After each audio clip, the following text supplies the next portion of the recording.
Так. Welcome to all of you on both sides of the Atlantic who are joining us today for this two-day conference entitled Unpunished Crimes Repeat Themselves, the Holodomor and the ongoing Russian genocide against the Ukrainian nation. This conference is a joint project of the Ukrainian Free University in Munich, the Center for Genocide and Human Rights Studies at the National University, Kyiv-Mogilянська Academy, Fulbryta, Ukraine, and the Institute on International Education in Kyiv. It is my great pleasure to greet Professor Miroslava Antonovich and Dr. Jessica Zhichovich, directors of the two partner institutions. It is also my great pleasure to welcome all the distinguished panelists who will be participating in this international conference. The conference commemorates the 90th anniversary of the Holodomor and the millions of victims of the Stalin regime who perished in a particularly brutal way, death by slow and enforced starvation, meant to break the spirit of the nation, destroy ranks of intellectuals, destroy self-conscious interest groups, and instead ensure creation of the new Soviet man. More than 28,000 people died daily, and yet there was silence. The world remained mostly silent. It took nearly 8 decades for a slow recognition of the Holodomor as genocide to emerge.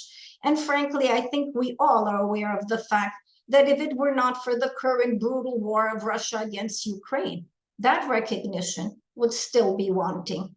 And from the very start of the war, and from Putin's own admissions, it became evident that Russia sought to deny the organic existence of a Ukrainian nation and identity again. And the war progressed. Attacks on civilian population, infrastructure, health facilities, grain repositories, as well as deportation of Ukrainians to Russia, seizure of children, all of this made Russia's aims very clear. And now is the time for the world to decide how to respond to this new genocide, bearing in mind the lessons of unpunished crimes such as the Holodomor. And that is why it is ever so important today to make the connection between the two, to draw attention to the new genocide, to hold panels, conferences, to speak publicly on this subject. Our university, for example, held a panel last month on genocide and the war in Ukraine for the German public in Munich. Last week, we had a conference on teaching the Holodomor in Ukrainian schools for a German, Polish, Ukrainian audience of educators. And today, we have this conference with your generous participation. We hope that you will join in our future conferences and panel discussions. What is more, it is also very important to ensure that victims of today's genocide have a voice and that silence will never again cause ignorance, willful or not. So those of you who are currently gathering and recording evidence of crimes for international and for national courts of justice, we applaud your work, we applaud you. And let me add finally, it is also very important to publish research, to publish analysis on both genocides so that it can reach a wider audience.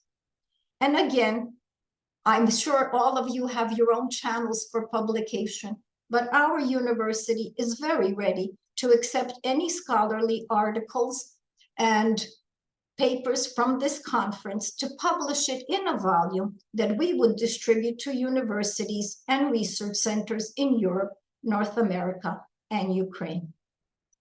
Before I pass on the podium to Professor Antonovich, to whom I am most grateful for being the spirit behind this conference and who played a crucial role in organizing it, I please ask you for a moment of silence in memory of Volodymyr Vasilenko, professor of law at our university and at the National University Kyiv-Mogila Academy, a renowned specialist who was to participate in this conference, but who died suddenly. As we say in Ukraine, Vichnaya Pamyat, may his memory live forever.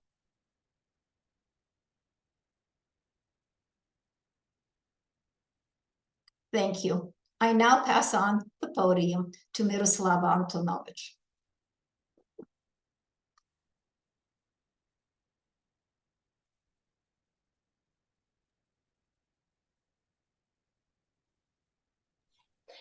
Sorry.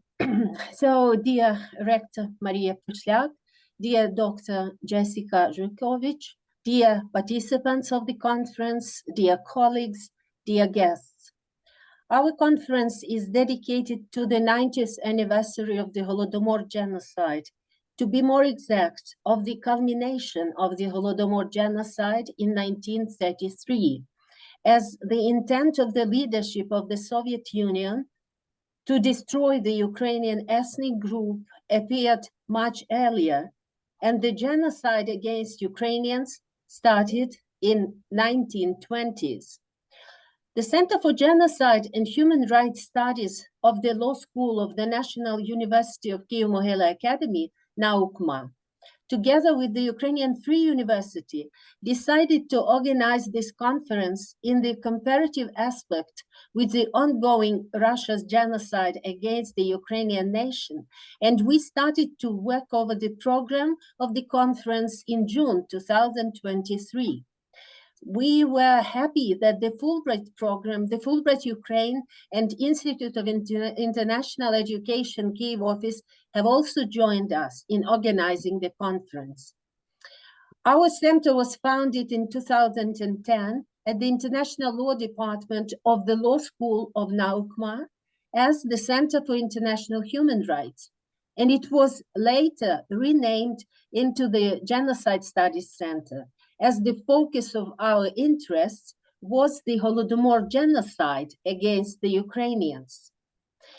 We have not agreed our welcome speeches with Rector Puslak, but when I was thinking over my introduction word, I also wanted to remember Professor of Kyivo-Mogilянська Academy and Ukrainian Free University, extraordinary and plenipotentiary ambassador of Ukraine, Volodymyr Vasilenko, who passed on 11th October 2023.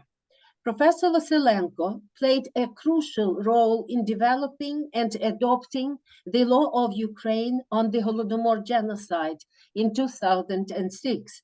He was the author of this draft law, and in recognizing the Holodomor as a crime of genocide both in Ukraine and abroad. Professor Vasilenko was among the founders of our center, and it was his idea to organize a permanent annual research seminar on the Holodomor genocide at naukova. He formulated the main aim of functioning of our center as ascertaining in judicial order that the Holodomor was a crime of genocide under international law. He played a crucial role in the fact that the Kyiv Court of Appeals in 2010 confirmed committing genocide in 1932-1933 against the Ukrainian nation. Professor Vasilenko, as Rector Puslak has told us, submitted the topic for today's conference, and the topic was genesis or evolution of Russia's criminal behavior towards Ukraine. His presentation was in the first draft of our program. Unfortunately, we will never hear this presentation. However, Professor Vasilenko left many books, YouTube interviews, and presentations at numerous conferences. His chapter on a methodology for legal analysis of the 1932-1933 Holodomor in Ukraine as a crime of genocide was included in the book, The Holodomor Genocide in Ukraine under the Ukrainian and international law. which was written by professors and postgraduate students of our center.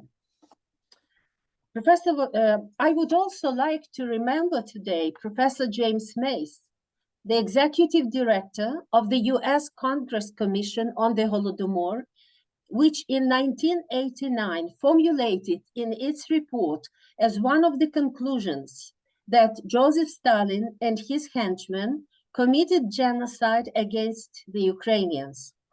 It was James Mace's idea to light the candles in the windows of homes throughout the world on the National Day of Remembrance in commemorating the victims who were starved to death and who were not perished. Professor Mace cited Father Alexander Bukovets, quote, "Everybody worried about one thing. Everybody was ready to be a martyr and knew that if not today, they would be destroyed tomorrow.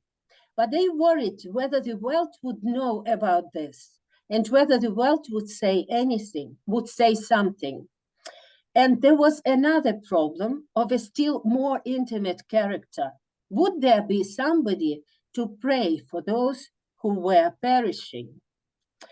Even after 7 decades, lighting a candle in the window seems to me a fitting answer, wrote James Mace. Professor James Mace worked at Kyiv-Mogilянська Academy since 1995 until he passed in 2004. At one of our conferences on the Holodomor genocide, James Mace called the Ukrainians a post-genocidal nation, which was really so. He couldn't have known then that Ukrainians would be surviving another Russian genocide, which is ongoing nowadays. The Holodomor perpetrators were not punished.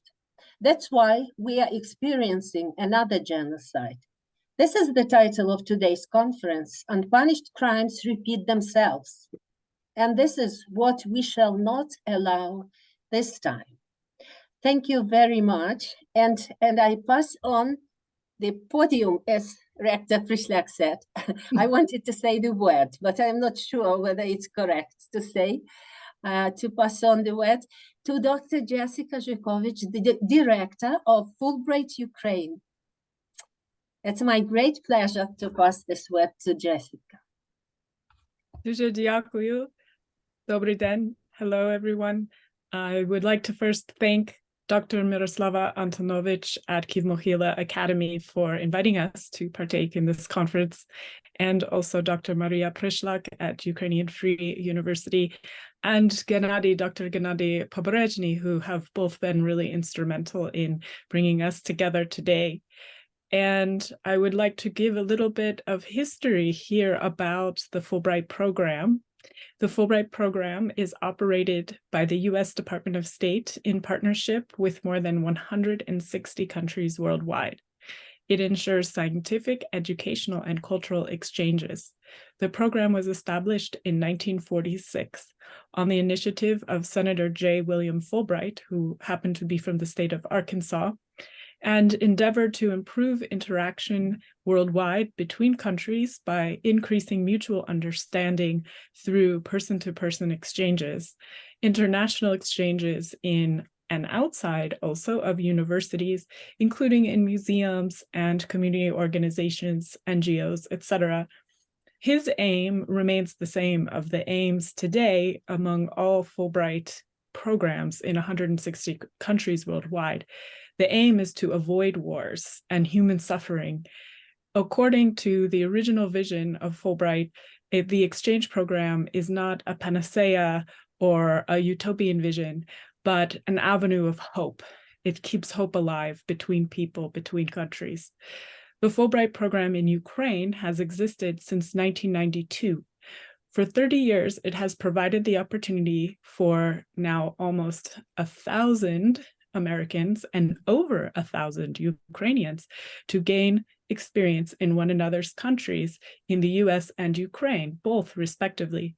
The Fulbright program in Ukraine is led and administered in partnership with both the US Embassy in Kyiv and US Bureau of Education Cultural Affairs in Washington, D.C., and the Institute of International Education, which actually is older even than Fulbright. It started in 1919, has an interesting history as well.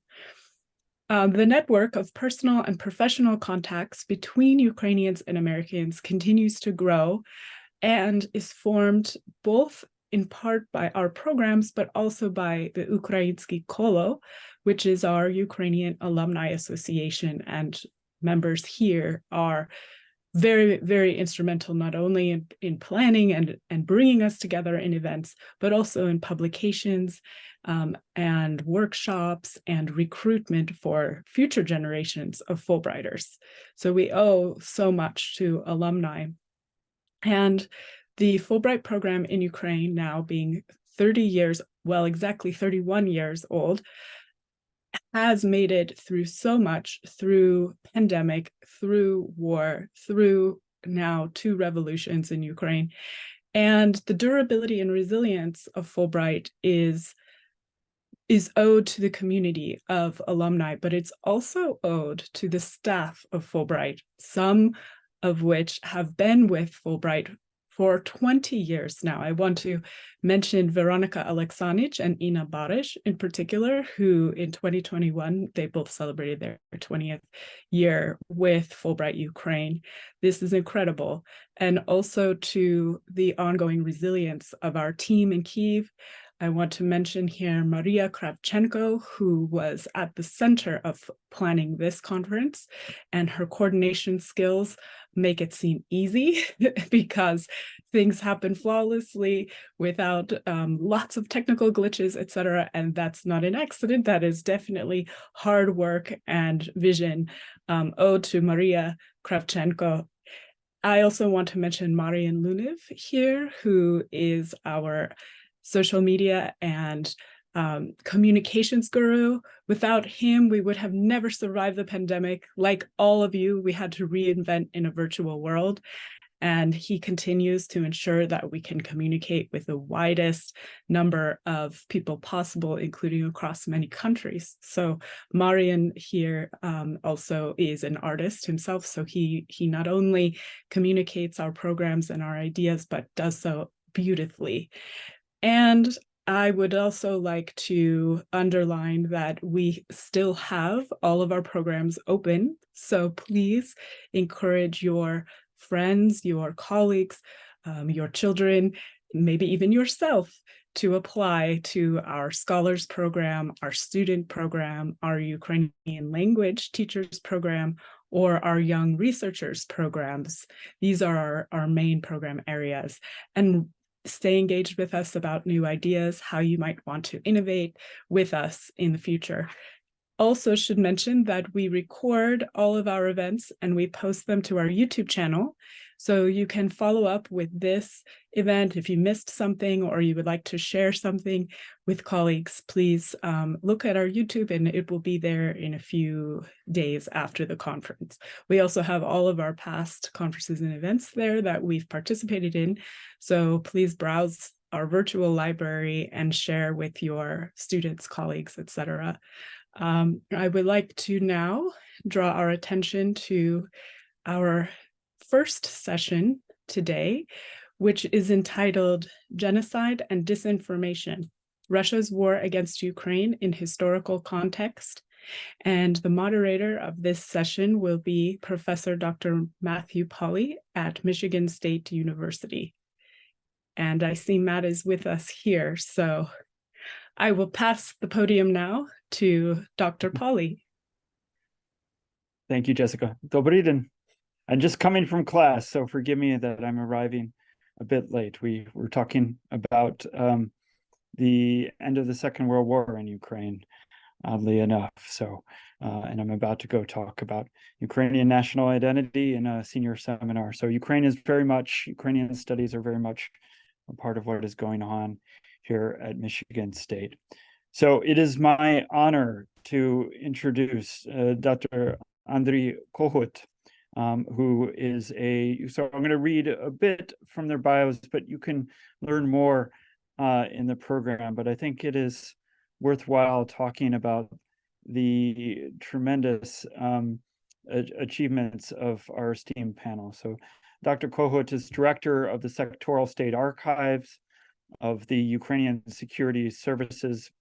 The archive stores the largest collection of declassified KGB files.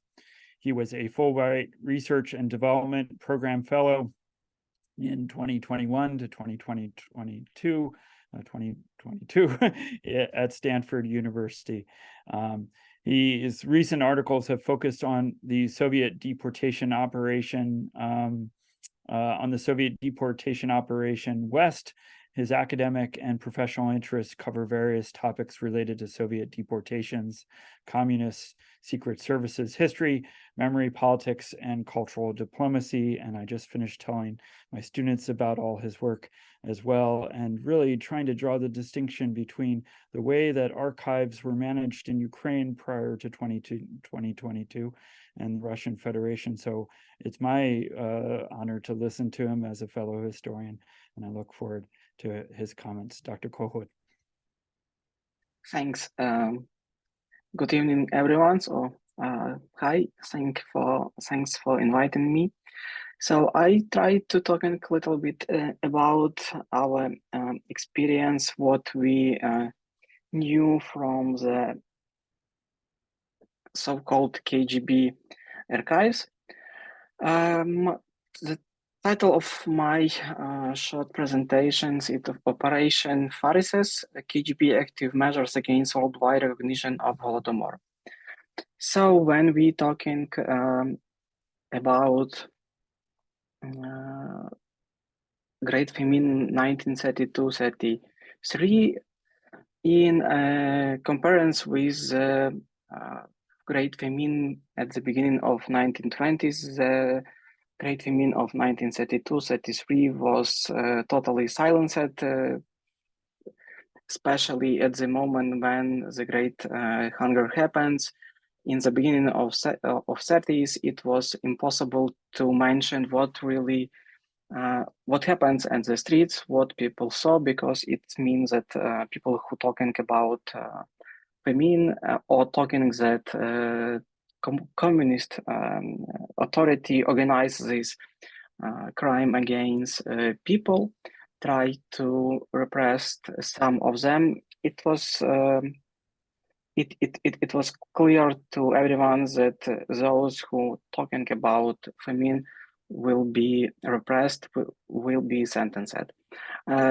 Despite that fact, a lot of information about Great Famine was preserved in the documents of so-called KGB archives. I don't know if you saw my presentation. Yes, we see it. Oh, great, thanks. So, and if we're talking about Holodomor or Great Famine 1932-33, it's like a long time of silencing. It's and what we know from analyzing our collections, our funds of the so-called KGB archives, we can talking about repression not only against people, but also repression against diaries, repression against photographs, repression against people who try to count what happens with the populations. It means demographers. It means like repression against memory. But despite this fact that communist secret service organized these repressions, of course, by the decision of the Central Committee of Communist Party, not only in Moscow, because like a headquarters, but also in Kyiv. From the other hand, archives or so-called KGB records, it means all those documents what was created and kept by different predecessors of the KGB, beginning from the Cheka and preserved today in our archives.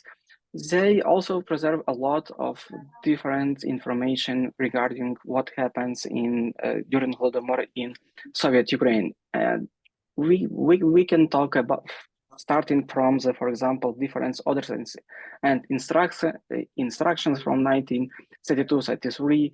We also can talk and analyze documents about parallel repressions against so-called patriots or Ukrainian intelligentsia, or repression against people who try to protest against the procurements.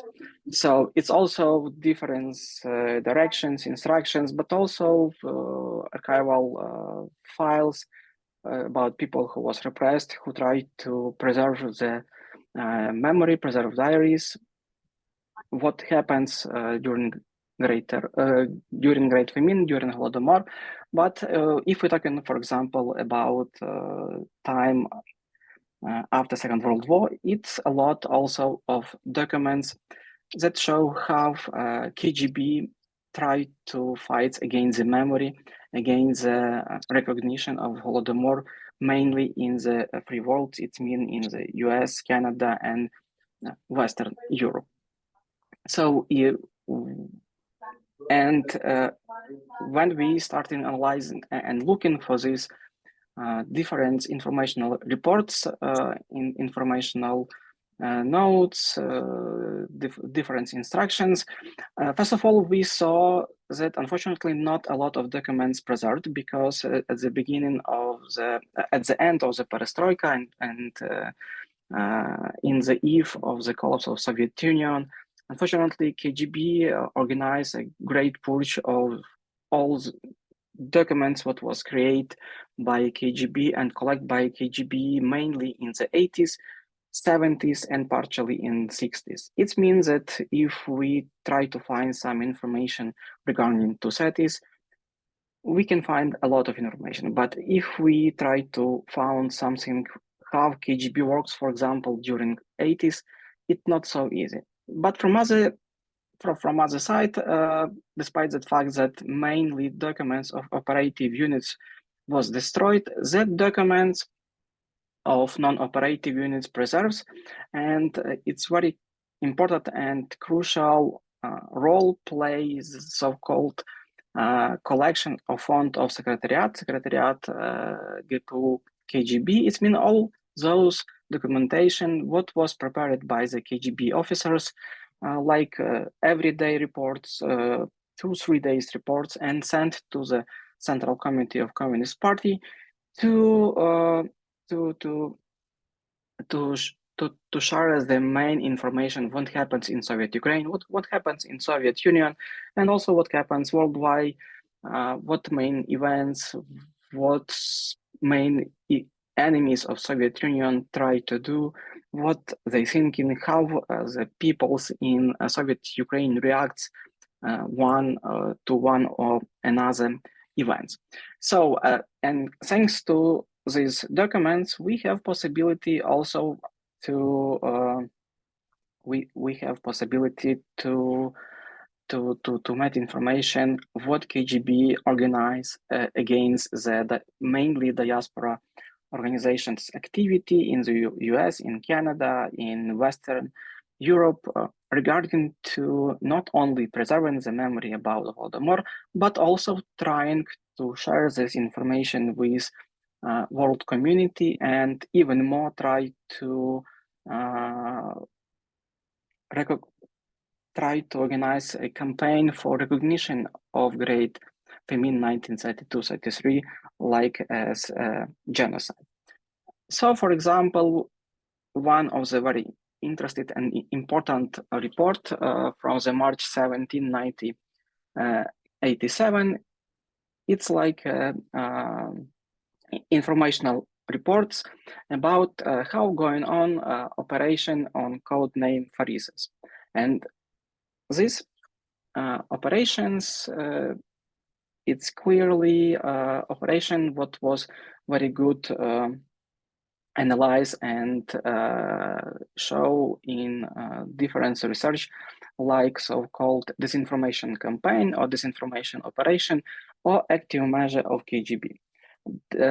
According to the KGB orders, all disinformation campaign for secrecy reason, they use only names like they called all disinformation campaign under so-called name active measure. And also in Western academia, like in also in the Soviet KGB handbooks, they very often use this name active measure. So the concept of what active measure is very well elaborated. A lot of researchers working on these topics, and you can see now in your screen, for example, some of the maybe last published the sentence about active measure from the last published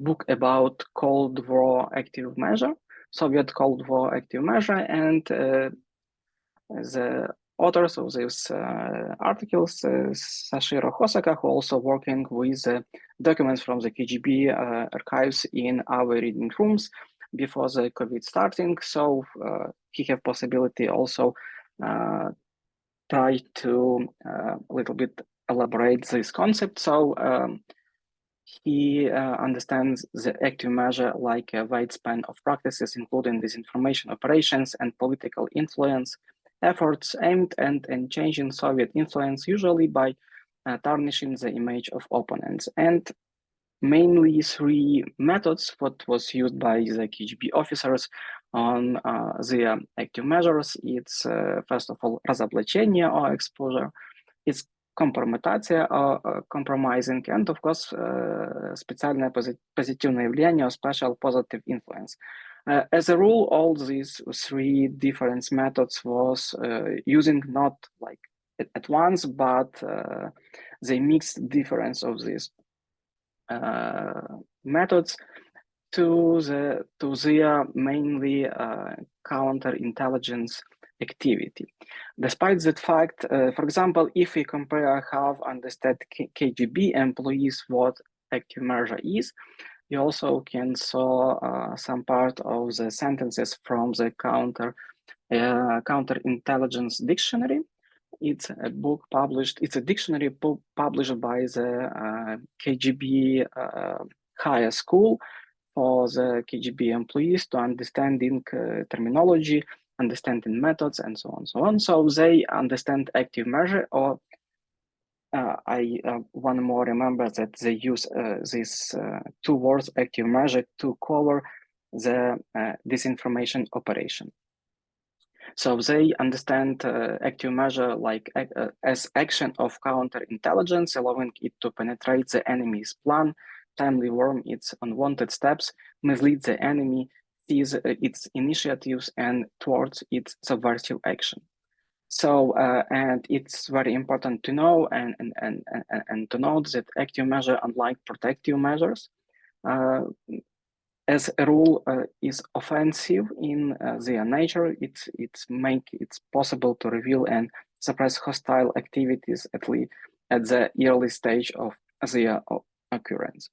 So when it's like very short about active measure, how they understand, how KGB understands active measure, and how researchers today also describe that. So when we come back to our archival documents and reports regarding the Holodomor, regarding the Great Famine 1932-33, KGB, the first reports when KGB mentioned diaspora activities to commemoration Great Famine, it dates from the September 1932, 72, when KGB mentioned that Ukrainian diaspora organizations plan commemorate this genocide, and these commemorations in the eye of KGB officers was linked with the plan of Soviet Union also commemorate another date. It's 50 years from the creation of Soviet Union, and of course at that moment KGB only report that the diaspora organization planned different activity against the Soviet Union, and KGB taken this information into account for the further activity, on the counteracting to the different Ukrainian diaspora organization. And if we're talking about KGB documents, how they understand what Ukrainian diaspora is, how they act, what the main actors in the among the Ukrainian diaspora. It very interesting that mainly they called all these diaspora organization like own activist or activist of organization of Ukrainian nationalists, despite the fact that very often this very different organization not was linked to one or another wings of OUN. So the first mention about commemoration by diaspora, the great famine, Holodomor, it's date by beginning of 70s, and it's very focused on the commemoration date. But the next one mentioned date, it's at the end of 1982, and it's very important that 80s, it's maybe very hot times to KGB, because they, with day to day, they noted a lot of new information about what diaspora organizations plan, organize, and what they do to commemorate Great Famine, but only to commemorate Great Famine, but also how they want to act with mainly US authorities, or to recognize Holodomor like genocide. And for example, you also can saw one of the first of mention on December 27, 1982, when KGB mentioned that in New York was organized the meeting of one of committee, and they plan starting new anti-Soviet campaign, how this campaign, of course, was called in the all KGB documents, so anti-Soviet campaign around so-called artificial famine in Ukraine. Of course, KGB in all the documents mainly use this mentioned like so-called artificial famine. Also, what we saw from these reports that unfortunately KGB was very well known what happens in different Ukrainian diaspora organizations. We also, for example, preserved in our collections special handbooks about Ukraine, how to fight against Ukrainian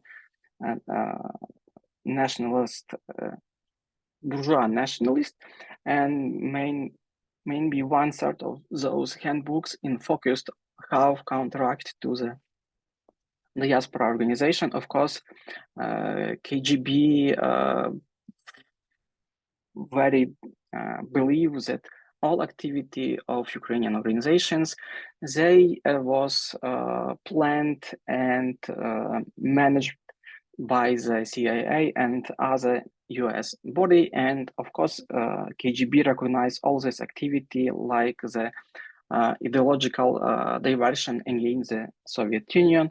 So they start to thinking about create some special operation against not only Ukrainian diaspora organization, because what we know from those reports, we know that in parallel KGB organize and provide not only one operation but a few operation, and of course one of the main target for them, it was so-called Ukrainian nationalist. How KGB understand these terms.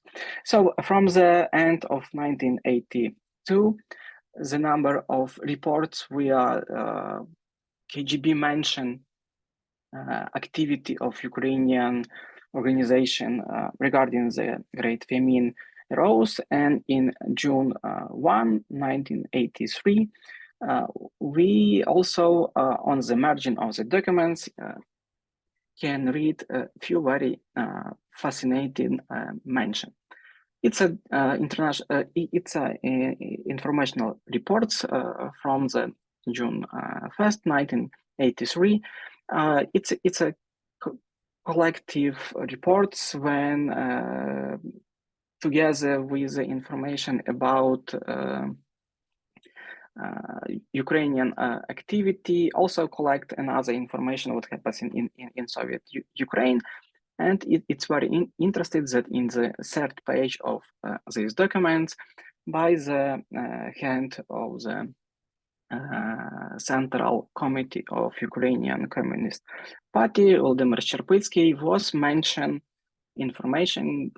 So she wrote that KGB need to prepare special activity against all those activity that was organized by the Ukrainian organization in United States. And in the bottom part of the documents, Shcherbitsky, it's a first secretary of Central Committee of Communist Party, wrote this direction for KGB, and it's at the top of page, and in the bottom of page, by one of KGB chief was mentioned that the KGB create special plan and agreed to this plan with the head of the KGB of Soviet Ukraine, with Mucha in June 28. So from the June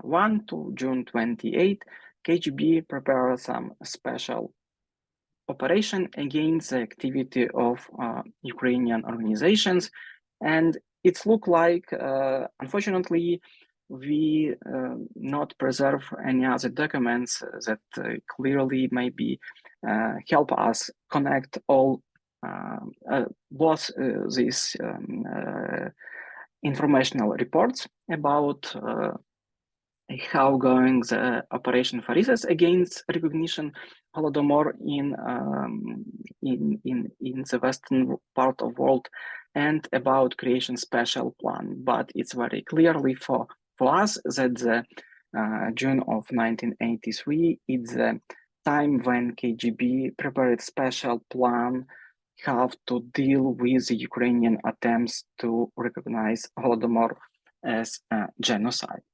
So after that, we also can find a lot of different information how they not only what KGB mention and what the information collect about Ukrainian diaspora activities, but also what they do.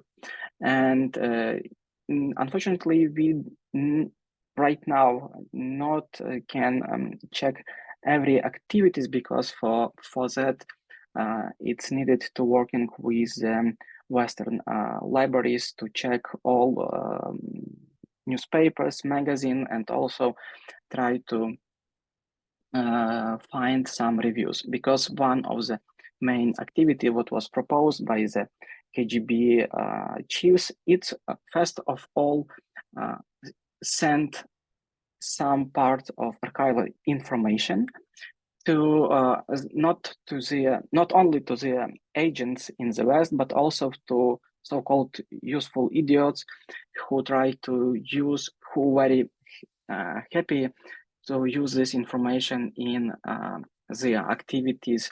Mainly, it was people who was very leftist by their ideological views. So, but what we also, for example, can read in these reports about Operation Pharisas, that it was very possible to check what KGB mentioned, because KGB mentioned their activities in very general way. But for example, in the last page of these reports, we can read that in order to further develop Operation Pharisas, the State Security Committee, or KGB, assisting in the publication abroad of a documentary book exposing the political motives behind the falsification of the issue by own members. And it's good to know, and it's very easy to find that in 1987, one book was published in the West by authors Douglas Total. It was a trade union activist from Canada who wrote and published a book on the title Fraud, Famine and Fascism, the Ukrainian Genocide Myth from Hitler to Harvard.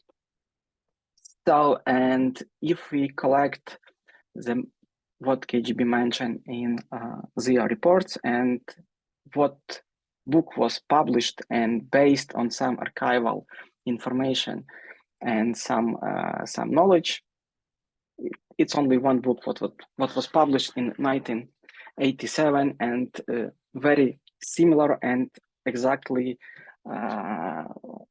mean what KGB mentioned in their report.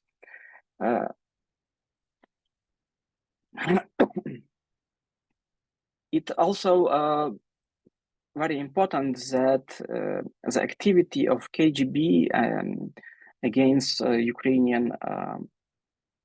Ukrainian diaspora organizations was gross because also the activity of Ukrainian diaspora organizations was very spread. They not only different Ukrainian diaspora organizations acting to recognition of Holodomor, but also two research institutions was created in Canada. It's Kyiv, and in Canadian Institute for Ukrainian Studies, and in Harvard, it's a Harvard Ukrainian Research Institute. And on this title of this book, this author mentioned Harvard and Unite Together Hitler and Harvard.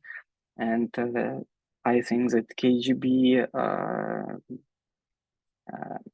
believes that this mention to these words together will be helpful for compromising Harvard Ukrainian Research Institute in the US. So I not focused on everyone reports what we collect. We have maybe a few dozens of different reports. One of them very long. One of them was dated on 1988, and the last one in 1990. So, despite the fact that in Soviet Union moving the perestroika and glasnost, KGB also believes that they need to collect some archival documents and publish these documents, send these documents to the Western journalists, Western researchers, try to create useful for Soviet ideology frame, try to say that Ukrainian diaspora organizations ideologically wrong, that they falsificate information, that book published by the Conquest or reports created by the parliamentary commission in US also was based on some wrong information. But what mainly activity KGB use in this operation, what we can read from and analyze from different reports. So on slide you see quotation from different reports, and also they mention the main activity of the KGB. So first of all, of course, they try to compromise Ukrainian organizations, Ukrainian activists, link them to the Ukrainian nationalists, and through that to the fascists and the Nazi collaborators, and try to create the frame that that information about Great Famine, it's only propaganda fictions, and nothing happens in the Soviet Union. Of course, they try share some information to the Western journalists and published for publishing some useful for the purpose of this operation aims. For example, they mention the reviews of Robert Conquest book, and mentions that thanks to the activity of KGB, 2 review was published, one of New York Book Review and another one in Globe Mail. So, and KGB believes that it's like thanks to their activities. And also KGB always mentions that they act and try to counter the consolidation of foreign owned organizations. It means that they try to act not only against consolidation of really own organization, but it means that they try to act against the consolidation of different Ukrainian organizations, but it's not only Ukrainian. When you're talking about Holodomor, they also mentioned that Ukrainian plan organize special institution like Yad Vashem to research Holodomor. And for this purpose, for example, they try, and not only try, but they act against the consolidation of Ukrainian and Jewish communities in US. So divide and impera, it's very old principle, but very useful use by the KGB, and they in even second, every second report, they mention this activity. And of course, last but not least, when we're talking about peoples with leftist ideological view, for Soviet Union, it's very important to share knowledge, information that all evidence about Great Famine, about Holodomor, it's not truth because it's falsified information, especially sharing to create some provocative measure against anti-Soviet campaign and anti-communist campaign. Unfortunately, to KGB, they not was successfully in their operations. When we talking about all operations, but if we analyze different measures, like for example publishing books or publishing some reviews, so unfortunately KGB have possibility publish a lot of information in the West, use not only agent by also their now it's called like useful idiots who believe that when Soviets share some information with you, it's always true. Unfortunately, not. So, as I say, it's always hard to manage time in the Zoom format. Last sentence. Okay, very good. Thank you. Last sentence.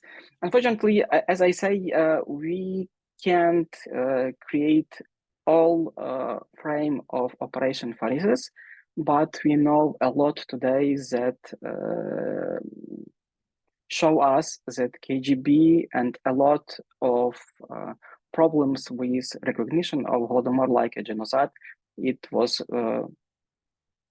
successful at that moment activity of KGB and their agent. Thanks. Thank you very much, Dr. Kohut. Yeah, we want to be sure to have adequate time to have discussion and have some questions. So I'll try to be a bit better in interrupting, but I hate to do that because I'm learning so much already. So our next speaker is Dr. Christina Hook, who's a good friend and colleague. She's an assistant professor of conflict management at Kennesaw State University's School of Conflict Management, Peace Building, and Development. She's an anthropologist specializing in the prevention of genocides and mass atrocities. She's also an expert on Ukrainian national identity formation and Ukrainian-Russian relations, and was a Fulbright Scholar to Ukraine in 2018 to 2019 at the National University of Kyiv-Mogilya Academy in Kyiv, She has conducted multiple years of fieldwork in Ukraine since 2015 and is writing a book on the Holodomor. I was remiss in reading out Dr. Kohut's title of his talk, so I won't make the same mistake for Dr. Hook. Dr. Hook is presenting on Russia's deployment of historical narratives to incite genocide today. Dr. Hook, you have the floor. Thank you so much, Matt, and thank you to all of you for coming today. It is really so nice to see so many friends and colleagues on the line today, and just a privilege to be in this company to speak. So when I was asked to join the panel, I was specifically asked if I might give a few remarks about a report that I recently did. Let's see if it shows up through the virtual screen. So I was the principal author on an legal analysis working with a team of both Ukrainian specialist scholars as well as legal experts about the question of genocide today in Ukraine. And our report found it affirmatively for both the commission of genocide and for incitement. And so that's where I thought I would focus my remarks today on this heavy topic. And so I'll do it in two different ways, and I'll be very candid that the first is slightly selfish in that I know that I'm on the line with many other experts in this subject, and I'm hoping that perhaps something I'll say will jog some thoughts by fellow experts, including in some areas that I'd like to learn more. So the first thing that I thought I would do is to just address how we handled through a legal framework this question of incitement today. And as I talk a little bit about how we approached that in the ongoing case of Russia's genocide, that's my selfish plug to say for those of my fellow Holodomor scholars on the line, if you find this framework useful in thinking about some of the language or documents or archival records that we have about things that we might qualify as incitement, if you have ideas for how this framework that we're using in the present might help us analyze incitement in the past, I'd be really keen to hear. And then the second part, I will focus specifically on this deployment of history for such evil, nefarious ends. So when we were approaching incitement, this part of my work is different than just some of my pure scholarly pursuits, in that we are working with the legal framework of the UN Genocide Convention on the prevention and the punishment of the crime of genocide. Hereafter, I'll just say the Genocide Convention. And so in that, I know I'm on the line with a lot of other experts, but something that is not always clear for some of the maybe public audiences that I speak with is that the Genocide Convention does not just prohibit the commission of genocide, the phenomenon of genocide, but it also prohibits 5 different types of behaviors. So genocide, conspiracy to commit genocide, etc.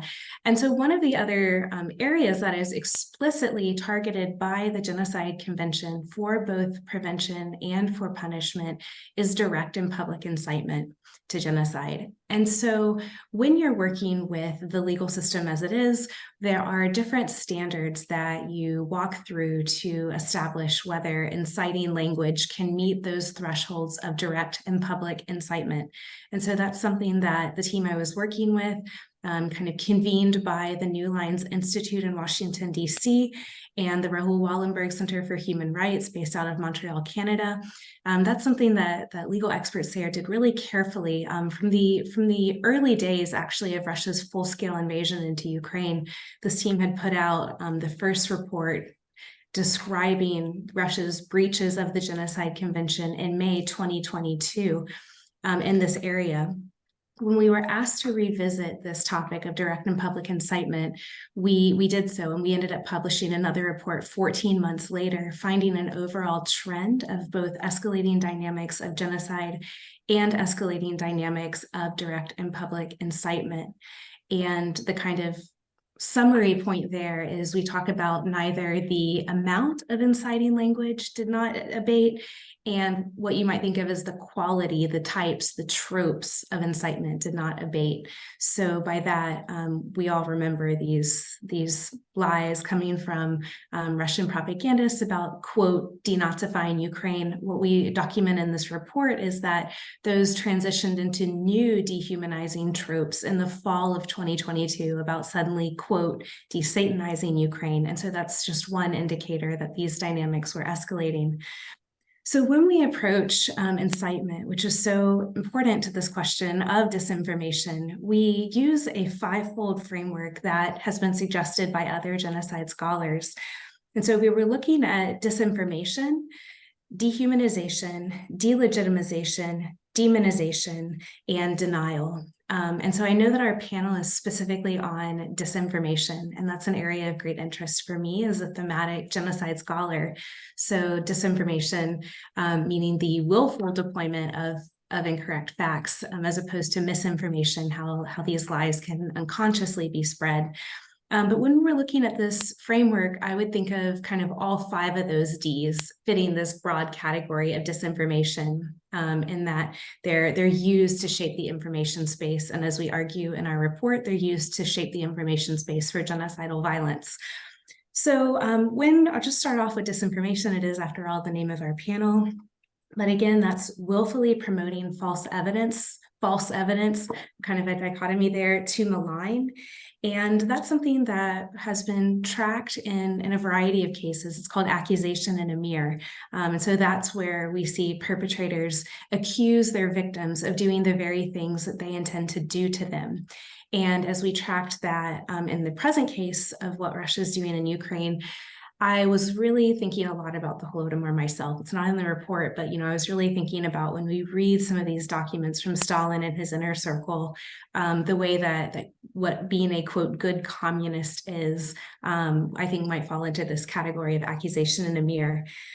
We also looked at denial. And so in the present case, that means denying, repudiating past or current atrocities. And so this, in the present case, would involve denying the existence of the Ukrainian national group. We've seen a variety of ways that Russian state actors have engaged in that type of inciting language.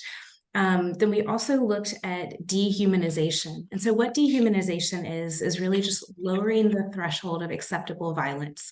And so for me, I looked at language in the current case. I'll just give, one example is, I have it right here, just sort of reading these terrible words, but talking about, that Ukrainians are really Russian. They just need to know they're possessed by the devil. And if they can't come to that, quote, realization on their own, then they're worth being killed. It's just lowering the threshold of violence.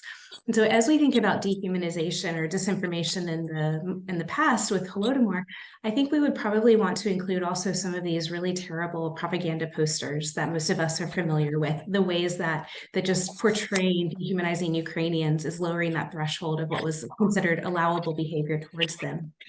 Delegitimization is about erasing and disappearing. So with the logic of genocide, it's not just about repressing, it's not just about putting people, even saying horrible things about them, such as they'll be your slaves in the future. Genocide is really about denying the targeted victim group's existence on the earth in the future. And so we certainly saw that as well.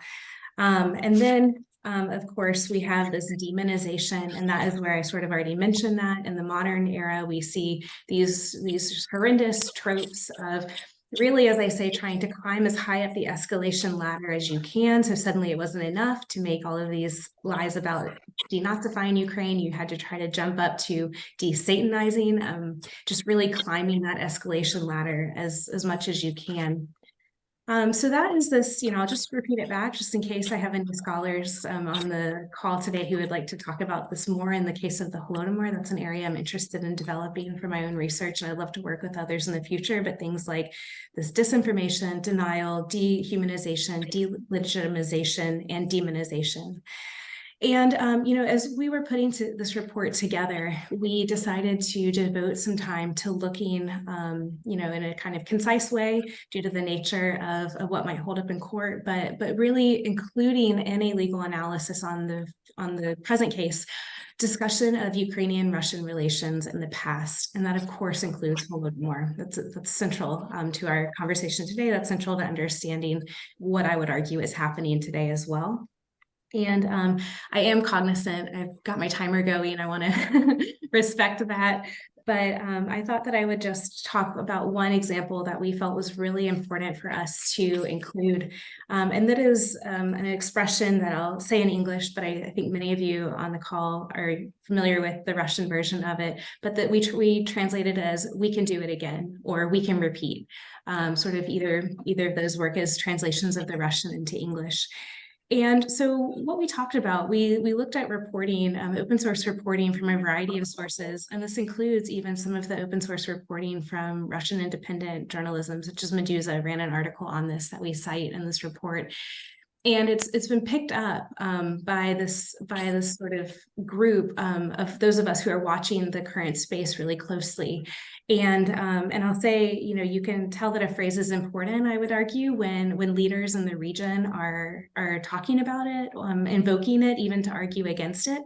And so we point out in the report as well that the president of Moldova, Maya Sandu, had explicitly acknowledged the Kremlin's usage of this phrase in a speech that she gave. This phrase is kind of transformed in its meaning as phrases do. I'm an anthropologist, and so I preface that by just saying that we look not only at history, what happened, we rely on our colleagues, our good historian colleagues on this call, but we also look at how those are transformed in social behavior. And so the historical origin of this "we can repeat" seems to trace back to World War II era graffiti that was scribbled in Germany, and for a long time it was connected really to more sober memorialization of World War II losses, of deaths, of soldiers. And what was very interesting when you trace back how this phrase transformed in modern Russian society is that its first appearance happened just before, within about 6 months before the annexation of Crimea by Russia in 2014. And when Russia did proceed with annexing Ukraine's sovereign territory of Crimea, it exploded in popularity in terms of the number of bumper stickers that were sold, the number of really graphic images that became overlaid with this phrase. And so you can begin to see this kind of social transformation of a phrase that had meant World War II memorialization into something much darker. And so today we argue in the report that this phrase has come to just encapsulate Russia's declaration of impunity and their confidence that they can repeat. And what are they repeating? We relied not only on our own analysis of what's going on, but we also we decided to quote Russian independent media to say that there's those who are knowledgeable of the Russian information space as well who are picking up on this. And they say that, quote, "This phrase has come to symbolize a vengeful animosity for Ukraine and the entire world for, quote, ingratitude, quote, misunderstanding, and, quote, infringement of Russia," as characterized by this media source. And so, as I mentioned, this is something that regional leaders like Maya Sandu, president of Moldova, were picking up on. She explicitly said in a speech, "We can do it again? No. Never again, yes." And so when you begin to see, we argue, people in the region really begin to understand that this phrase that once had a historical connotation, that once had even a connotation of sober memorialization, has now been transformed, as many other manipulations of history have been, to represent Russia's impunity and declared impunity of committing egregious atrocities in Ukraine. Then this phrase has really transformed in social meaning, as well as capturing what we're arguing is something very urgent for us to deal with. This confidence, this confidence that things can escalate and that nobody can restrain Russia. And so, I will end my remarks there. I don't want to go over time. I think I'm doing okay, but I think that I'd like to end with Maya Sandu's words that it is up to us if we say that both these atrocities can't continue, as well as for us, those of us who work with historical topics in Ukraine, that history also cannot be manipulated in this way to lower the threshold of violence against Ukrainians today. Thank you very much, Dr. Hook. Yes, you're well under time, so I appreciate your discipline Our last speaker today is Daria Levchenko. She's a festival programmer, film researcher, and cultural manager. She's the program coordinator at DocuDays UA International Human Rights Documentary Film Festival in Kyiv. She's also involved in various cultural diplomacy and international cooperation projects. Daria is serving as the cultural consultant for UNESCO in Ukraine and also heads international development initiatives as the NGO Cult Projector, focusing on empowerment or on empowering the creative youth of Southeast Ukraine, particularly in her hometown of Zaporizhia. Among her many awards, she was a Fulbright graduate student scholar in 2017 to 2018 at North Carolina State University. And Ms. Levchenko is speaking today on Ukrainian cinema on international platforms as a deterrent against the global spread of Russian propaganda through the film industry. Daria, you have the floor. Thank you for the long intro, and I know that the name itself is very long. I'll try to be concise and to make sure to fill the 20 minutes with interesting information. I actually have a presentation I'd like to share. I wasn't sure how big I should go into and sort of explaining the context. But I'll try to be as brief as possible to just give you the overview of the industry as it is right now, because I am a little more practical focused in trying to deter what Russian film industry is trying to do to Ukrainian film industry, and in the way that their influence has been growing, and trying to restrain it as much as possible from the platform that is the festival I work for. The global film platforms like International Film Festival, probably you've heard about a few of them, like Berlin or Cannes. They've actually did not establish overnight because there were just too many films to be shown and something needed to be created. The first film festivals were established in Italy, and they were established by fascist regimes to actually show propaganda and to align themselves with the high culture, in contrast to lower culture that weren't able to produce quality film. And in the very beginning of the film industry, even though the first cinema apparatus was created simultaneously in France and by Josip Timchenko in Ukraine, access to film was a very elite resource, because it was expensive to produce film. It was very expensive to distribute it later, because in the age before digital that we have right now, all the shipments of film had to be done meticulously, and the life of film as it is, as in material, is limited. It basically lives for about 200 years, and it was important for when it was produced that there are copies of prints that can be distributed worldwide. And I think it's also quite a well-known fact that Russian School of Film was the first to create montage as a way to compile reality in a way to elicit certain emotion. That certainly later became the basis for a lot of propaganda in the video sphere.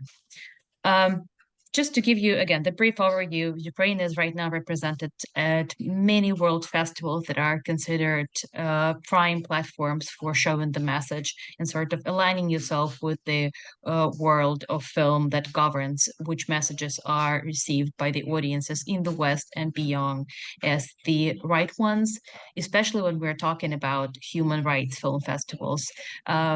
The overview of the festivals I have here, those are just those that have been showing Ukrainian film in the past 5 years. We have been increasingly present in the festival film space due to many reasons I'll cover a little later in my speech, but the most important one being that Ukrainian producers and filmmakers have been trying to go out there to learn and to get education, and also to work their films through many workshops on the stage of script writing and then editing, and later on when they are presenting their films worldwide. Why is it important that Ukraine is shown at the festivals? Because yes, it is the event that has also limited access of the audience very often. This is the place, every film festival that has a market is the place where films are being bought and then shown across the globe. And many films that I will show you in the next slides, they have been picked up by agencies from Latin America, from many Asian countries and even from African countries to be shown in their particular respective cinemas, mostly art house cinemas, to show the Ukraine we wanted to show them through both documentary, fiction, and animation film. I'm not going to go through every film here, but I was just going to say that what we are showing right now on international platforms are very distinct voices. We have a very good balance of male and female directors putting out film on the international platforms. And also we are very good at keeping the balance between national and international productions so far. It will become much harder in the coming years because right now a lot of professionals of film industry are either engaged in the front line, in part as drone operators, but also a lot of them are trying to work as fixers for foreign journalists. And the main difference that is between journalism and documentary work is that journalists are trying to capture information as soon as possible and get it out there on international platforms.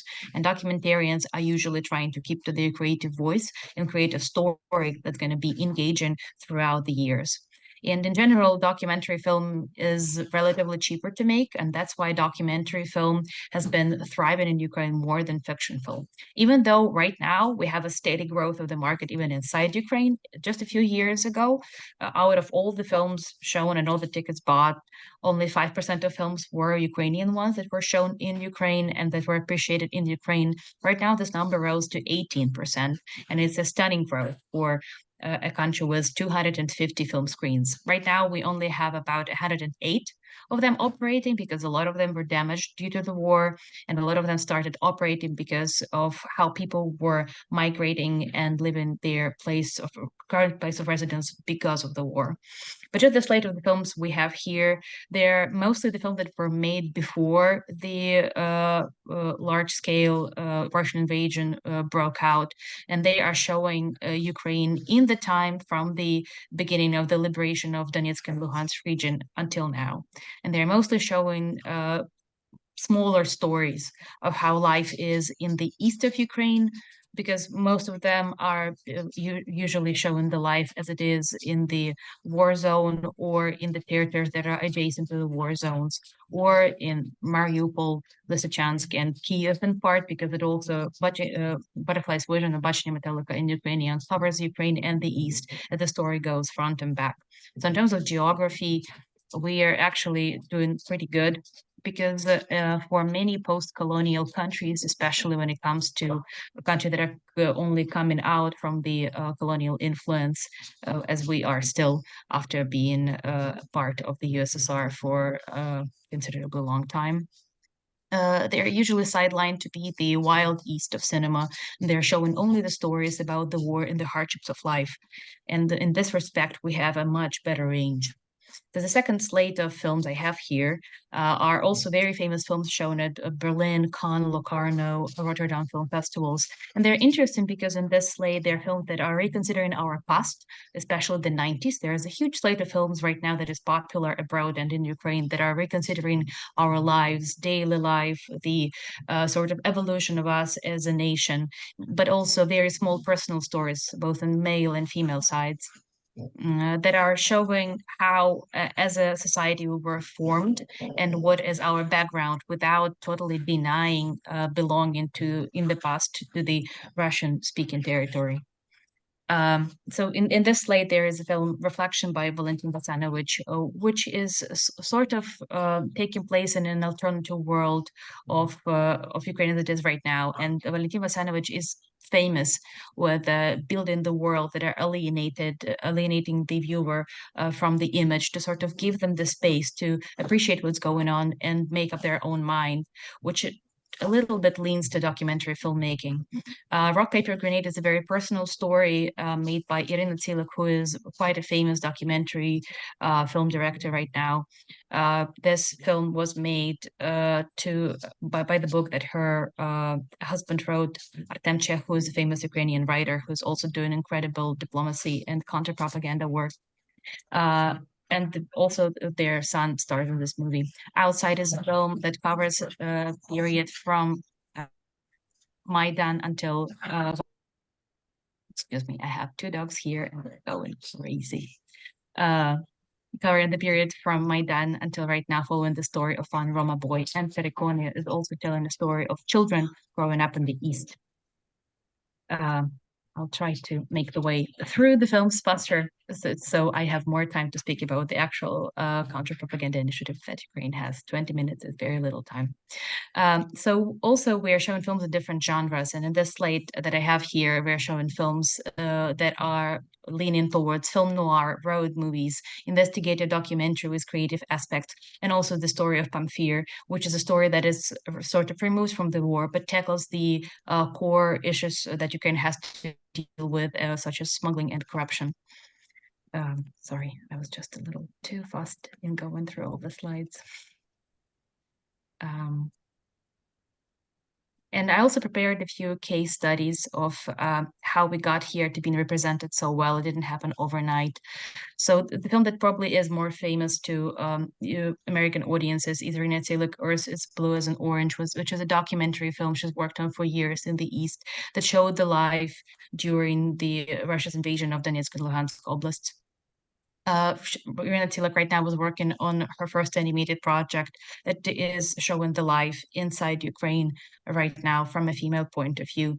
And I think it's very interesting that in Ukrainian cinema right now, the emphasis is on original stories that are trying to show the life as it is, instead of trying to do the direct counter-propaganda measures to what Russia is trying to push out there, because their narratives are usually much more focused on broader political stories, and they're decentralizing and dehumanizing the main characters and taking the focus away from personal stories very often. The second case that I have here is Katerina Hornestai's film Stop Zemlya, which focuses on Ukrainian youth living there during the times of Russia's invasion of Donetsk and Luhansk Oblast, before the full-scale invasion of Ukraine. This film is interesting because it came out right on the cusp of it was going to come out right on the cusp when the war started. And showing this film around the world, the production company has done a really good job with partnering with the production company in the US, trying to show the films around the US, was sort of showing how close Ukrainians are to how life is perceived by many people in the West, and how close we are in our values and what we're going through to teenagers of the same age sort of that the Ukrainian teenagers in the movie were. And it's very interesting that the film is completely in Ukrainian, and all the children in it are speaking Ukrainian very well. And it also receives some criticism because of it, because not everybody in Kiev used to speak Ukrainian, as the director said, but it was her conscious choice to keep the focus on Ukrainian language and Ukrainian youth as it is included in the cultural context. By the way, this film, I think, corresponds really well to how Ukrainian life is right now, much more than it was even before the war. I think it's very interesting. The next project that Katerina Hornestay is working on is about the future of Ukraine and how young people will be adjusting to the world where Ukraine has won, and now they have to build their life anew when they're coming back from abroad. And I think in general, Ukrainian directors are doing a really good job of including the Ukrainian context in their larger world context in both the respects when it comes to showing the life as it is in the war. Because, for example, this film by Elena Khorlova, This Rain Will Never Stop, puts in the same sentence the wars in Syria and Ukraine, because it follows a refugee who first fled from Syria to Donetsk region and then had to flee again after the Russian invasion started there. It draws really good parallels through the personal stories, and that's what this director is sort of famous for. Her previous film, No Obvious Signs, talks about post-traumatic disorder, and it mostly is shot in urban context of Kiev, but it gives a really good idea of different aspects of life that happen not only in the front line, which is pretty well covered by journalists in Ukraine, and sort of moves the context away from the war line to the cities that seemingly live peacefully for a long time during the invasion, but in fact that are going through considerable transformations and have to deal with a lot of trauma. She belongs to the Tabor Collective, and I put it there for a reason, because it's a self-organized entity of Ukrainian directors and producers who have been working together to promote their films and to be part of different platforms worldwide. And I think it's the personal connection that mostly mattered, especially in the first weeks of war, because what really didn't work was trying to instigate a sort of cancel culture in the film world. A lot of film festivals tried, and they still are, keeping away Russian delegations, official delegations and Russian companies from participating in the dialogue of the film festivals. But what really happens is that I think what the previous reader has highlighted brilliantly is that Russia tried, a lot of Russian filmmakers who are affiliated with the government, they're trying to put themselves in the position of accusation in the mirror, and they're trying to victimize themselves for being canceled. And that way, a lot of people in the West who are dealing with film festivals and who are in charge of film markets, they're very often trying to align with them when they're talking about the freedom of speech and expression, denying the fact that Ukraine and Ukrainian artists have been going through considerable hardship just as well, but we are also the victims of the war and not vice versa. And the film I have here is Valentin Vasanovich Atlantis, which was talking about the future of the region of Donetsk, and it talks about the environmental catastrophe, and it also is focused on the factory sort of heritage left after the USSR, and how Mariupol was, and how the urban context that is dictated in large part by the history of Ukraine during the Soviet times influences the personal world of the character, and how in the long term it also influences how the world is constructed around them. This director is currently working on the project called For the Victory, and he is very well known in Venice and in Italy in general as the director who brings in Ukrainian view. And he is also a very important ambassador when it considers working with big entities that are financing in part Ukrainian efforts. For example, Netflix was one of the grantor for his new film, and Netflix also supported 48 other projects that are being right now in development. And I think it's the most important help that Ukrainian film industry can get right now, because sustainability in the film sector right now is disrupted, and the Ukrainian artists' livelihoods are just as much in danger as their lives, because Ukraine, of course, is trying to direct the funds to cover other aspects than culture right now, mostly. But what it means is that in the larger scheme of things, Russia that directs a lot of effort and a lot of money into propaganda efforts, and I'm probably just going to skip to one of the cases that speaks about the propaganda efforts, because I have just a few minutes left. I'm trying to keep to the time. Is really losing very often in terms of the quantity of content that we are putting out there compared to what Russia does. And the Ukrainian film market has been under lots of challenges because of how close we are to Russia, but also because of how film business is used to view Ukraine as part of this territory that understands film and content in Russian language, that belongs to the same sort of message board and that speaks to the same values.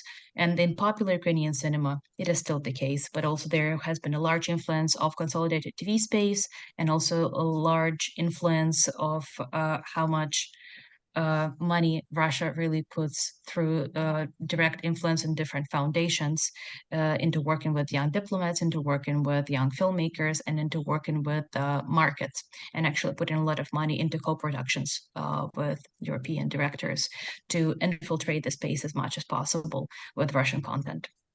I'm not going to go into detail about this, but part of research, but just to end on a hopeful note, Ukraine is doing really not a bad job trying to counter the efforts of Russia, but mostly through the promotion campaigns based on education and trying to engage people through storytelling. Been really good in trying to put interdisciplinary efforts and creating events all over the world through institutes and through educational institutions too, together with main festivals. But what really works is personal level connections, because the main festivals that accepted, for example, national programs to be shown to the audiences in Europe and America, or the one that had personal connections with programmers of different festivals or directors of different institutes. And I think that maintaining the connection there is what Ukraine does really, really well. And this is the case from today. Russia had a national dictation where they were putting a message there was like a question there, in which city happened the Ukrainian provocation in the March of 2022, and the correct answer was in Bucha. And this dictation was to be followed by Russian young audiences 14 years and plus.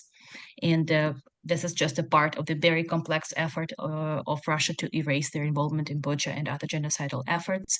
And they've been doing it through the medium of film too. They've put out the film Witness that was directed by David Dadunashvili. And they've also tried to put this film in the festival. They weren't very successful, but they tried really hard. And Ukraine is right now creating a feature film also in the events of Bucha. There are many questions of ethical matter there that I can talk about for hours, but I won't. And I'm just going to say that even though we're trying sometimes to counter the efforts of Russia with their same weapons, the method that still work best is to consider their propaganda as something that targets audiences in their points of pain and understanding. They're trying to align their messages with the messages pretty well understood because of how many there are. And Ukraine, again, usually wins with quality of content. So what's really important that we keep producing it and that Ukraine keeps its livelihood and really protects its artists who are trying to do their best together with festival programmers to make sure that we are present in the spaces, because if we're not there, then our space is being taken by them. I'm gonna finish here because I know that I've been a little bit over time already. Sorry about that. And if you're interested in seeing some really good Ukrainian content and you're in the US and you want to recommend something to your fellows, here are the QR codes to a few platforms here. That is it. Very good. Thank you, Daria. So we're a bit over time, and I'm at fault for that, not really the presenters. So we have about 35 minutes to engage in some discussion. I have some questions of my own that I'm very happy to pose, but I'd rather give the floor to the audience that's been so patiently waiting. So you have two ways of asking a question. One, you can post the question in the chat, and I will read it and try to direct it to the appropriate speaker, or you can raise your hand and I will call on you.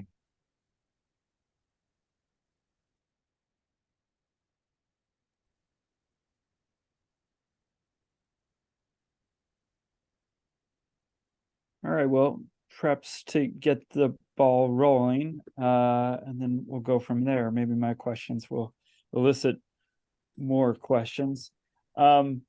So, you know, obviously, this is a hugely important panel. I think it's something that, frankly, I get this question all the time when I speak on Ukraine. What really is Russian disinformation?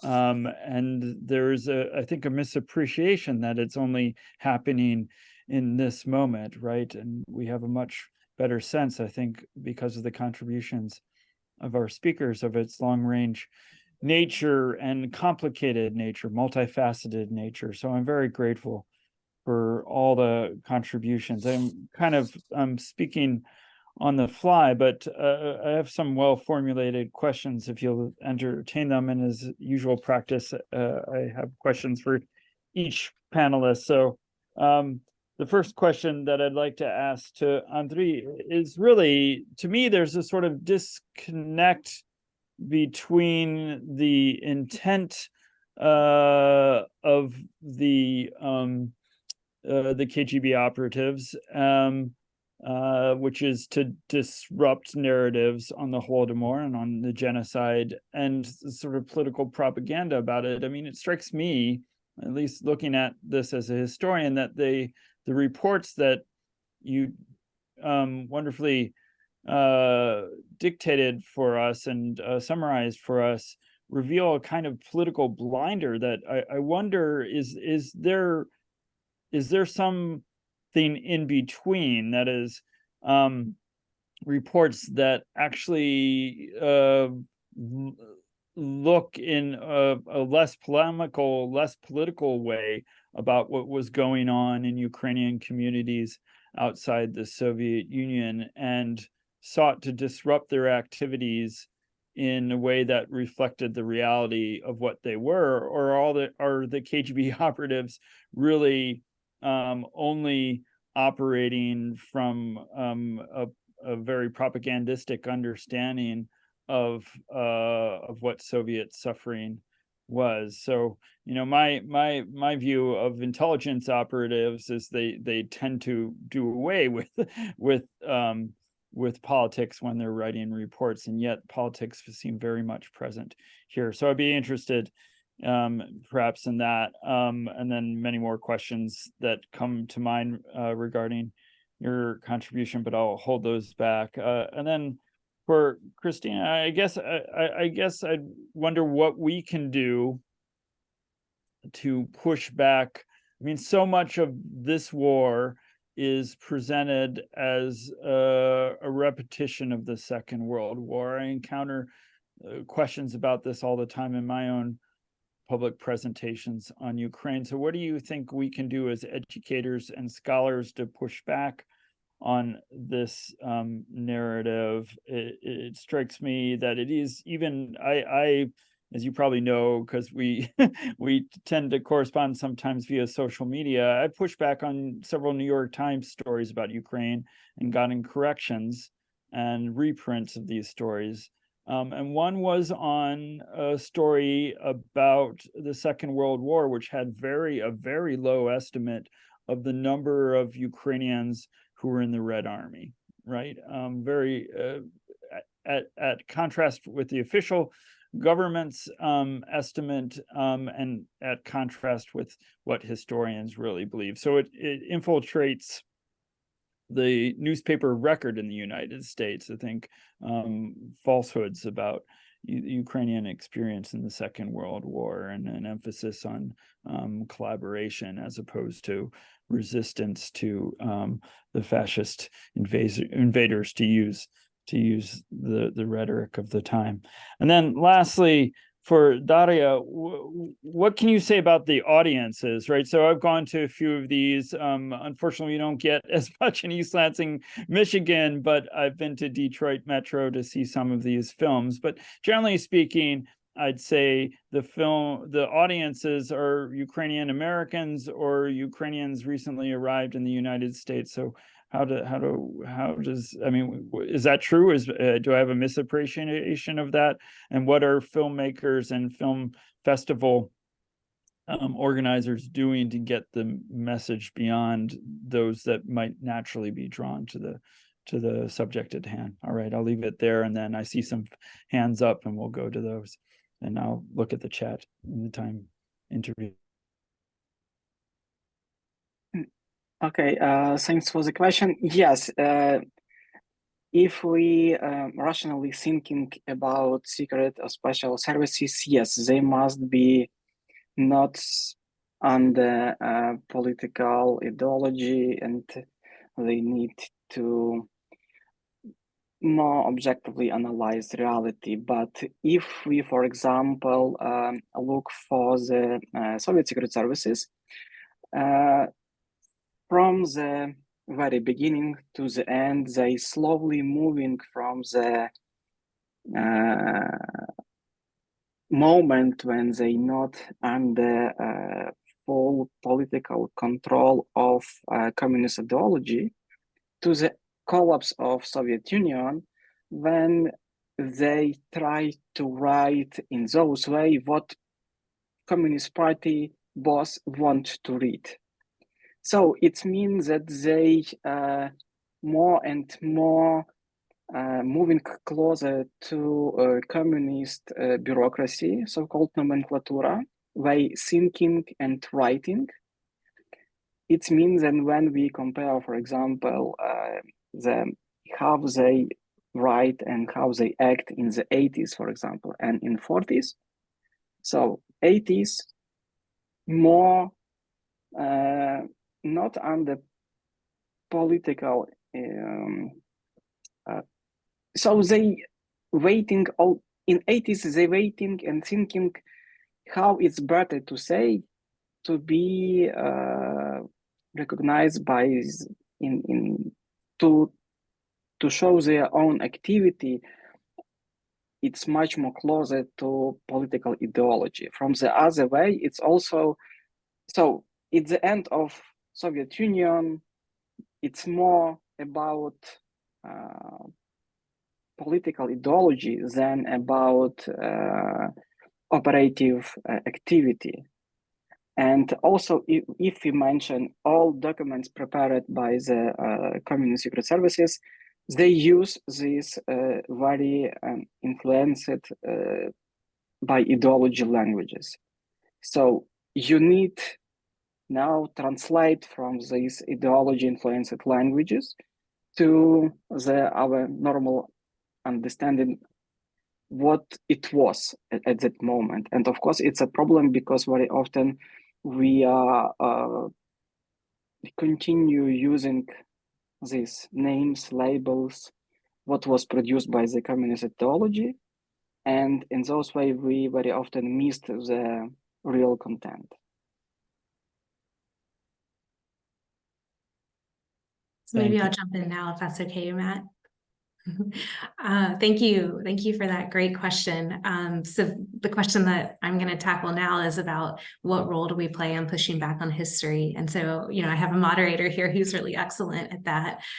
And I have to say that, even as an anthropologist, where my work in Ukraine has always involved narratives. So narratives that are based in the absolute truth, like Holodomor, narratives that are based in absolute falsehoods, like I talked about today, but also about narratives. What are they capturing? And so I remember feeling this real caution for me because, in looking at Russian disinformation and their messaging, they are so willfully invoking history to manipulate, to lower the threshold of violence in a way that I don't always see in every case of violence that I've looked at. And so the caution for me as an analyst is you never want to look as, history repeating, or you kind of want to get, a little bit more nuanced than that. But when you have perpetrators who are not just, quote, trying to have history repeat, but are doing so in really explicit and willful ways, that's been something that for me has been extremely striking, and something that I put the responsibility on Russian perpetrators. I think they know what they're doing. I think that they are willfully using specific narratives to try and terrorize. Now, also, I think for our role in pushing back on that, I do think that it's just as much as we can being in the public square, trying to correct falsehoods. For me, as a person specializing in genocide, I always kind of sadly joke that the hardest thing to explain is when people ask what the perpetrators are thinking, because I would like to think that that I don't know, that's the ugliest question for me, because then I have to try and explain these really ugly logics, but they're also central to stopping it. And so I spend a lot of time trying to figure out, why does that resonate with their domestic audience? Why are they able to mobilize support around it? And then just trying to translate that to our own publics, our own public audience. One specific example that's coming to mind is, I've unfortunately had to do a lot of explaining around the really ugly trope of denazifying Ukraine. What does that mean? And what I've found a lot of American audiences are less familiar with is how World War II memorialization involving its Jewish population is handled. So a lot of Americans are surprised that if you've been to World War II museums in Russia, the targeting of millions of Jews is not as big a focus. And that's really a central thing that our American education teaches us right away about World War II, about what the Holocaust means. And so trying to translate that denazifying, that Nazi in that sense does not mean, the targeter, the horrific perpetrator of violence against European Jews and other victims, but it means more anti-Russia. And we all know these specifics, but trying to translate that to different audiences and helping explain that we're using the same words, but we're meaning different things. And Russia's meaning that in a really specific way. And then also for me, just as an American anthropologist, last thing I'll say, working in Ukraine, I'm trying to be out there in the public square. Something that is so important for me is trying to draw from my research to elevate Ukrainian voices and perspectives. And so that's both directly when I sit on panels, there are just some questions that I think whenever I sit on panels, I like to make sure that I have Ukrainian colleagues there. And there are specific questions like reconciliation or what that means that I think they should go first in answering. That I like to use my remarks to invite Russians to consider the structural violence that led to this, but I always think my Ukrainian colleagues need to go first on certain questions. When I'm speaking without having the privilege of having my Ukrainian colleagues there, for me as an anthropologist, it's also trying to draw these years of interviewing with Ukrainian voices and kind of bringing that out through my research. And one specific thing, like when scholarly work, Right now, I've written an article with a wonderful former student of mine where we hope to have it published soon, where we were kind of trying to push for the broader field of genocide studies to broaden who they view as experts, early warning experts. And we use a lot of the interviews that I did in Ukraine beginning in 2015, where many people in Ukrainian society who would fall outside of the kind of atrocity prevention expert boundaries were telling us really prescient warnings about relationships with Russia. And so we're trying to use that article to say, we need to do more as the genocide prevention field to broaden the scope of people we talk to in these local contexts. Very good. Daria, do you have a response to the question I posed? Yeah, What sure. I'll audience? try to keep mine brief again. Probably will fail again. So just to make sure that we're on the same page there, whenever the film hits the theater, if it's abroad, it's already a breakthrough when it comes to American market, because America has a huge film market and it's oversaturated with different films of different sorts, of different genres. And what I was trying to say in my presentation is that right now that Ukraine, especially the full scale invasion times, when Ukraine was putting out films of different genres, we were really hitting different demographics there. So we could find somebody who's interested in a particular film noir, a particular rom-com, or a particular historic film, and then have them come to the movies and find out what it is and find out the perspective.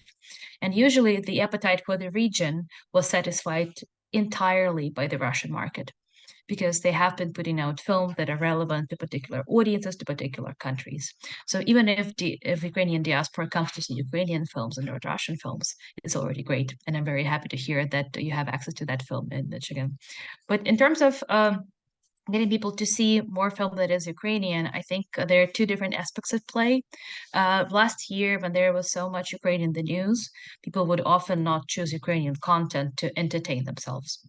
So this year, the game will change slowly. And it is a question of how open the cinema is to showing retrospective films, and not just something that came out this year or previous year, because that's usually when films come out and are being shown for a period of from 2 weeks to 2 months.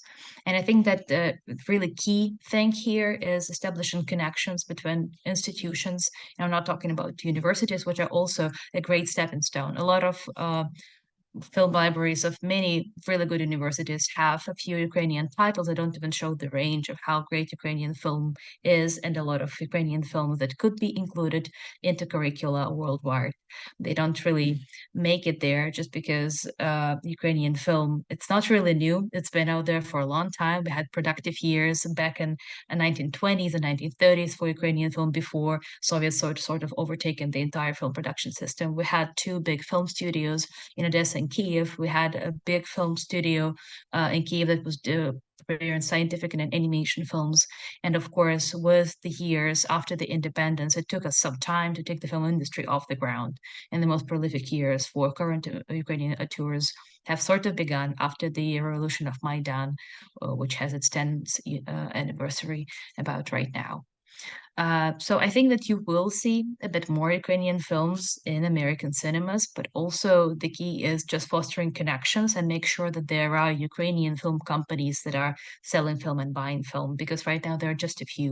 We've just separated the markets in 2022, basically, and right now the first films are being just bought into Ukrainian territory. Before the war, the war has started actually for us, for Ukrainians, a long time ago with the invasion and annexation. But even throughout those years, what would happen is that an American or a European or any foreign company would just sell the rights to show the film in Ukraine to a Russian company, because they would be the central body. And then Ukraine would have to buy film from a Russian company to show it in Ukraine directly or indirectly. So until very recently, we actually had to sort of pay our taxes to see the films, foreign films, through Russian companies, and that situation was really just left at status quo, because that's how the business world was at that time. So not to get too deep into that, but I think with the growth of Ukrainian market, because we actually have a pretty good sort of playing field here for developing a film internally for export and to import it too, I think you'll see more of that, hopefully. I'm all for getting deep. I think it's important to understand why supply has been what it has been, and I'll certainly be talking to my media librarian. I did screenshots of many of the films that you were discussing. Yeah, if you need advice, hit me up. I have lists I've been procuring for universities actually already. Fantastic. I will definitely reach out. So we have 2 questions in the chat, and then Maria Kravchenko has a question as well. So I think I'll read the first one in the chat, then go to Maria, and then come back to the chat if we have time. Because the first one from Valentina is really an informational question to Andrei. Andrei, you can see it yourself. So are these documents that you showed, are they publicly available? And if so, is it possible to link to them? Or maybe the conference organizers might be able to post links somehow on the conference. Very short answer. So most of those documents what I show in my presentation was published in 2017 in book under the name Влада УРСР і закордонні українці. It means Soviet Ukraine authorities and abroad Ukrainians. So it's documents, unfortunately, translated to Ukrainian. I prefer working with the documents in like native language. It's mean in Russian, but most of documents what I show today in presentation published in those book Влада УРСР і закордонні українці. It's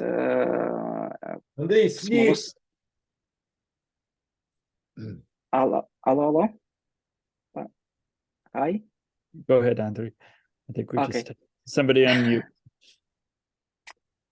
Andrew, maybe you can send the name of the book or link or to this book. Yeah, I sent one moment. I sent to chat the moment. Great idea. Okay. Yes, I sent. Yes, thank you. Very good. Maria, you have some questions that you'd like to pose, and maybe I don't know if if you have the information, but maybe you might be able to respond to one of the questions in the chat, which is how to access a recording link, if you have that information at your disposal. Recording link will be available a little later, as I know Rector Maria Pryszlak informed us today that the link will be available a little later after recording will be formatted for the YouTube version on the website of Ukrainian Free University in Munich. Yes, and at the same time, Matthew, would I ask my questions or you will read us? Yeah, please go ahead and ask your question, and I trust we'll have time for the last one that's on chat. Yeah, I'll try to be short, but please call me Matt. I'm not a researcher of Holodomor, of genocide studies, but as I feel and as I see for Ukrainian historians, and not only for historians, this topic is central in our history, and everyone knows at least something, but many people know more than Ukrainians knew in previous centuries. So when I was in archive and worked with my research completely different from Holodomor issues, it was about New Deal and FDR. But I found one article in the collection of newspapers that inspired me also to involve more and more topics today about disinformation and genocide and Goldomor, because it was an article in the New Republic from April 1934. So what happened in Ukraine?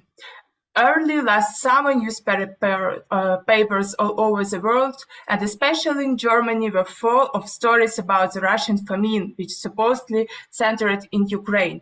But after several months, the truth is beginning to be established.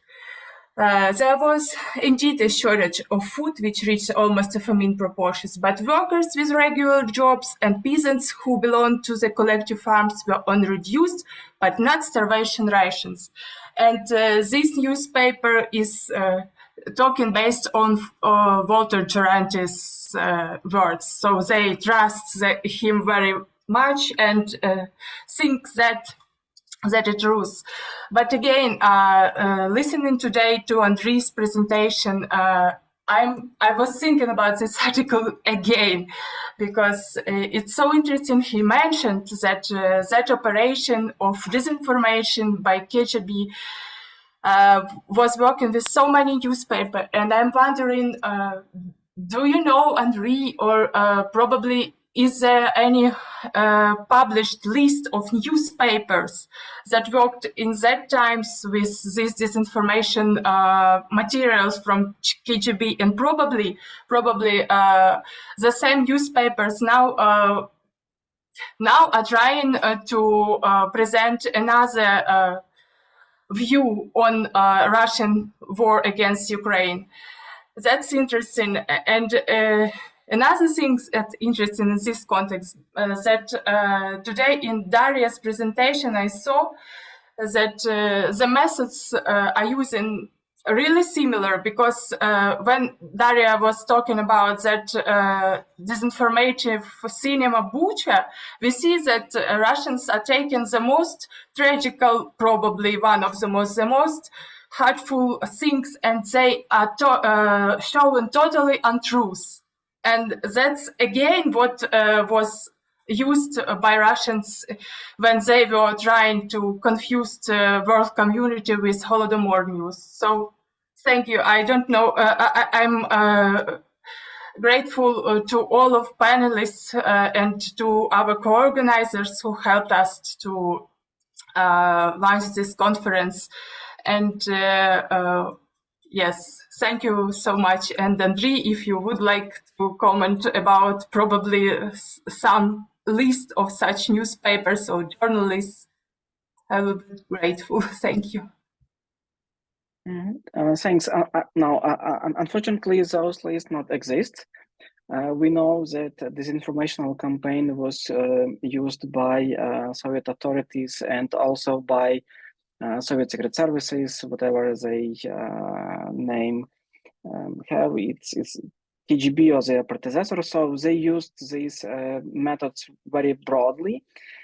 Some change, crucial change was happens after Prague Spring, after 1968, when Soviet authorities and Communist Party authorities believe that what happens in Czechoslovakia in 1968, it was special ideological diversion by the capitalist states. And from that moment, they very broadly elaborate how to counteract to these ideological diversions. And of course, active measures or disinformation campaign was one of the main answer to the all these ideological diversions. We know that was adopt a lot of different orders about that. Unfortunately, we not have all of them in our archives, but some instruction we have, and we know that during KGB times it was create some special card system when they note all disinformation materials, all disinformation campaign that was organized by the KGB, because they need to know what unit of KGB organize what activity, what operation. So we know that not least, but some database existed. I don't know if they exist right now, and maybe they exist in FSB archive in Moscow, but I think it will be, so we'll see when we come into Moscow archives in the future. So I hope it will be good possibility to check if some database preserves, but in Ukraine, unfortunately, not. But also, what it's very important to know that according to the KGB activities, different units organize operations by their own hands. For example, if you're talking about Ukrainian diaspora organizations, it means that at least two units work against Ukrainian diaspora organization. First of all, it's the first directorate, it's intelligence directorate, and a second directorate or counterintelligence directorate, because foreign disinformation campaign or active measures was organized not only by intelligence unit, but also by a counterintelligence unit. So it's like information now spread by different collections, but it's possible to find time to time. So if you work on some topic, you can find names of some newspaper, like for example, Toronto Star, or you as a rule, you can find some description of news, description of articles, and descriptions of books or newspapers. And then if you can try to find them. Sometimes you can find, sometimes not, but as a rule, they not very often use the names from the secrecy point in the KGB documents. Very good. That answered a question that I had as well. So we have one last question, and we'll end the session with this, and it's a big one. Does anybody want, Yorena asks, does anybody want to take a stab as to exactly why Russia has felt almost obsessed for more than 100 years to purposefully misrepresent history? Well, I guess I could turn to Andriy as the historian. I think that... response or notional response? Oh yeah, it's like so we need to organize another conference, maybe not for 2 days, but for at least 3 to discussing. But what I started from that, I think we need not talking about 100 years, but a little bit more, unfortunately, if we're talking about history. But from another point of view, of course, Russia used history like for legacy purpose. And of course, for this legacy purpose, they try to little bit manipulate with information, try to show the situation in better way than it was in reality. For example, when we're talking about Holodomor, it means that, for example, they can close some files, some documents, and show to and send to the researcher, or show to the foreign researchers only some part of information what they preserve. And of course, if you don't know the full stuff what they preserve in archives, you don't have full image and full frame. So it's one of the, for example, methods how they try to use people who trust to the information what sent by Moscow, to show, for example, that hunger not happens. It's only some small food difficulties, like what was shown in those newspapers reports what Maria quoted moment before. So this information, it's not about not truth, but it's about manipulation with information, mainly. Not only, but mainly. Very good. So we've reached time. Andriy, I remember meeting you in Odessa many years back, and you educated me already on that topic of what had been allowed to see and what had not been, especially for foreign researchers such as me. So it's a pleasure to see you again and hear your remarks. Please join me in thanking our presenters for 3 wonderful presentations in whatever manner you can. And I'd like to thank the organizers as well for putting together such a great panel and obviously Maria for making sure that this panel happened. It was my distinct honor to take part. So I bid you goodbye, everyone, but please thank in whatever. I tend to thank like this, but thank you very much, Matthew. I would like to express gratitude on behalf of the organizers, and first of all to you, because that was your idea, and you organized this extremely interesting interdisciplinary panel. And I would also like to say thank you to participants for very informative presentations, and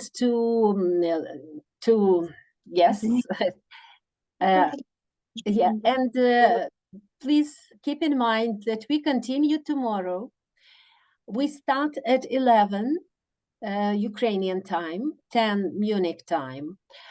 And we would have 3 more sessions, very interesting sessions. So I do not say goodbye. I hope that I will see you tomorrow. And have a nice day or evening, wherever you are now. Bye-bye.